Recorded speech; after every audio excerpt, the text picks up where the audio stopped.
The Acura ILX is designed to compete with cars like the BMW 3 Series and the Mercedes A220 and other entry-level luxury sedans. And from the exterior, you might think it does a great job of competing. It's a fantastic, smooth, flowing design that definitely looks very luxurious and stands out from every other car in the segment. But once you hop into the interior, some of that sophisticated modern feeling disappears. The interior has some serious issues that hold this car back from competing properly, and we're going to get into all that and more in this review. Now, I'd like to start this review off under the hood of the ILX because Acura did a great job with the ILX's powertrain. It's a 2.4 liter naturally aspirated 4-cylinder engine with the iVTEC variable valve timing system that is in essentially every Honda these days.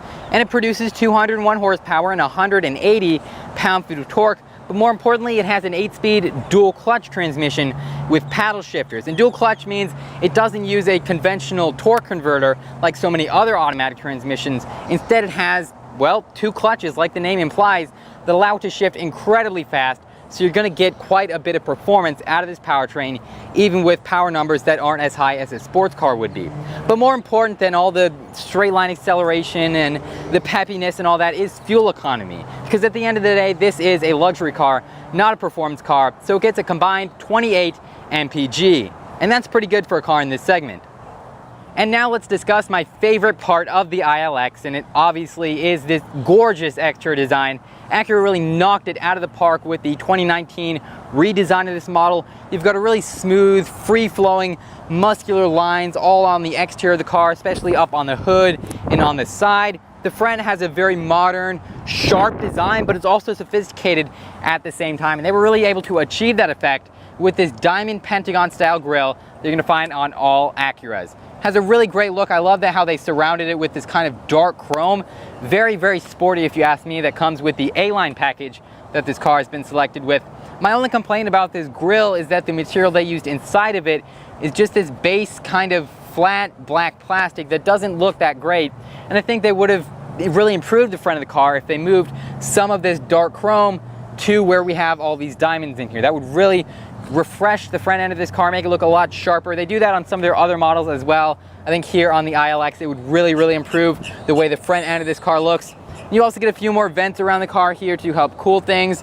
The ones on either side are unfortunately fake, but they really enhance the sporty look of the car, so it can be forgiven. But without a doubt, my favorite part of the exterior of the ILX has to be these 7 LED jewel eye headlamps, very similar to the style we see on cars like the Acura NSX, just incredibly sharp, and they really stand out on this car and really enhance the way the entire front end looks. Now, moving along to the side where we have a few more interesting features added by the A-Spec package. Those include things like the 18-inch alloy rims, painted very similar to the body of the car, which looks really great, matches it perfectly well.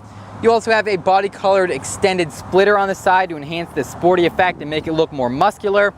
Again, we get some pretty standard features here as far as the accent pieces go, some chrome around the window, some gloss black on the B-pillar. It comes standard with a power moonroof, so that is a nice feature to note.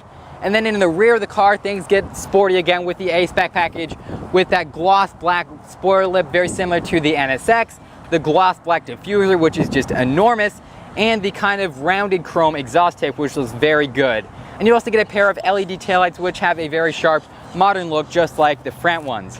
So all around, they really made this car look just smooth and harmonious and really, really cool, especially in this deep, sparkly gray color. Just a great job with the exterior.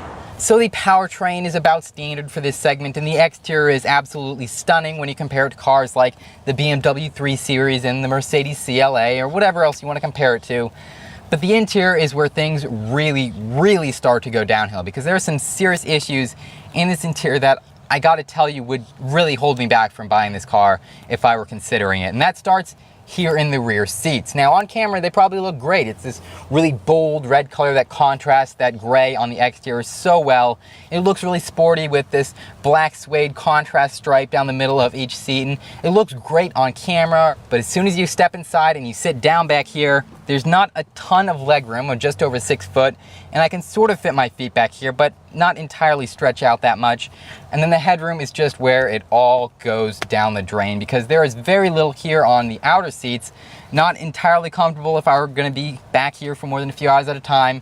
And then for the last seat, the one in the middle, the 5th passenger, which of course isn't going to be used as often, but is still important, there is no headroom here whatsoever. I literally have to like duck my head in between my shoulders and kind of hunch over to sit here at all, even, let alone comfortably. And there's even less leg room because you have the console box stretching back in here, and you have drivetrain components coming through, so the carpet is raised, and I'd probably have to ride like this, and I don't think I could hold this pose for more than 20 minutes at a time.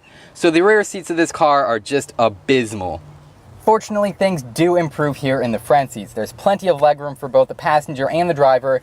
Headroom could still use a little bit of work, but I'll let it pass. Starting off with some of the features though, you get a standard leather-wrapped 3-spoke steering wheel, leather-wrapped gear selector, and I love the red contrast stitching all around this that comes with the A-line package. Same goes for these red seats. It all matches the interior, it all looks great and sporty. And the leather materials are pretty decent, but unfortunately there's not a lot of them. It's just restricted to the things I just mentioned. Everything else in here is going to be hard plastic, which to me is a lot of a disappointment, especially when you look at other cars in this class. And it's not like incredibly high quality plastic either. It's just random stuff that you might find in your mom's Honda Odyssey. Especially here on the center console area, there's a lot of contrasting, plastic chrome pieces and matte plastic pieces, and it's all kind of mismatched and just doesn't look high quality at all. And it doesn't feel too flimsy, but it doesn't look too good. And it gets really bad up on the dashboard. Dashboard snobs, you might like the look of this design where it's kind of sloped around just like the driver's seat is, and it looks super cool on camera, but in real life it's really just this cheap looking gloss plastic that's just terrible. I'm sorry, it is terrible. And I really hate to say this because, like I said, the exterior looks great and is great. The interior looks great on camera. It's just not as good in real life, and I really, really hate to say it, but I don't think I would take this car over anything else in the segment.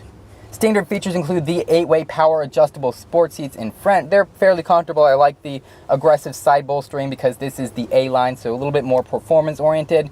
You also get 2 infotainment screens. The lower screen involves some of the controls for the car, things like air conditioning and I believe some of the driver settings. And the upper screen, which is 8 inches, controls the infotainment, the available navigation, the available Apple CarPlay and Android Auto and things like that. You also get an analog style gauge cluster that does have a very nice design. Again, it looks pretty sporty and matches everything else in the interior. And of course, a push button start like all modern cars, dual zone climate control, and 12.4 cubic feet of cargo space. All around, it looks great. I love the different A-Spec touches you get around the interior, and I love the different standard features they give you, but they just really lack when it comes to the materials. They feel like they came straight out of a Honda. Now, before all the Acura fans roast me in the comments section for complaining about the interior of their favorite car of all time, make sure to check out my review of the Acura NSX because I'm actually a huge fan of that car and can't even believe it's as underrated as it is. So definitely check that review out. Special thanks to Crown Acura for providing me with this ILX to review today. I'll put a link to their inventory below. And thank you all so much for watching.